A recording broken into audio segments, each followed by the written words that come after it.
આજ તો બપોરે મારા હાથમાં મીંદડાના માથા જેવડું રીંગણું આવી ગયું. મેં એનો ઓળો બનાવી નાખ્યો, પણ ધાણા ઉડાડવાનું તો બાકી જ રહી ગયા. તો હાલો ઉડાડી દેવી. આજ તો આર્યન નાયા વગરનો ખાવા બેહી ગયો. આજ એને નાવાની ટેકડી લઈ લીધી. અને આ અમારે શેઠ મોટા બિઝનેસમેન રહ્યા ને, એટલે એને ખાવા ટાણે ફોન ચાલુ જ હોય. હું જાગીને એટલી વારમાં મારા નણંદનો ફોન આવી ગયો થો, સા પીવા મારા ઘરે આવી આવજે, આજ વેસાતી ન લાવતી. હું ત્યાં પૂગીને ત્યાં તો સા પણ ઉકળી જ ગઈ હતી.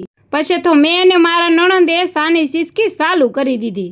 સા પી લીધા પછી મારા નણંદને ઝડપ આવે ગાંડી. એ તો બાકાજીકી હાડીમાં બોલાવી જ દે. એ પણ અમારી ઘોડે હાડીઓમાં જ વળિયા લે છે. તો એ હાડી બનાવે ને મારે ખાલી હું વિડિયા જ બનાવવાના છે? નહીં હાડી પણ બનાવવાની જ છે. થોડી જ વારમાં આ બસા પાલટી આવી ગઈ મને બટર દેખાડવા. એ પણ દિલવાળા. પાછા તો કહેતા થા તમે બટેકું દેખાડ્યું હતું ને દિલવાળું, તો અમે બટર બતાવી.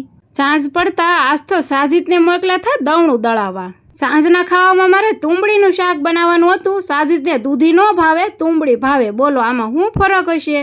અને આજ તો અમારા આર્યનભાઈએ રાતે અંઘોળ કરી નાખ્યું. બોલો. તો એ તમને બધાને ગુડ નાઇટ કહે છે. તો મળે નેક્સ્ટ વિડીયોમાં. Thanks for watching. બાય.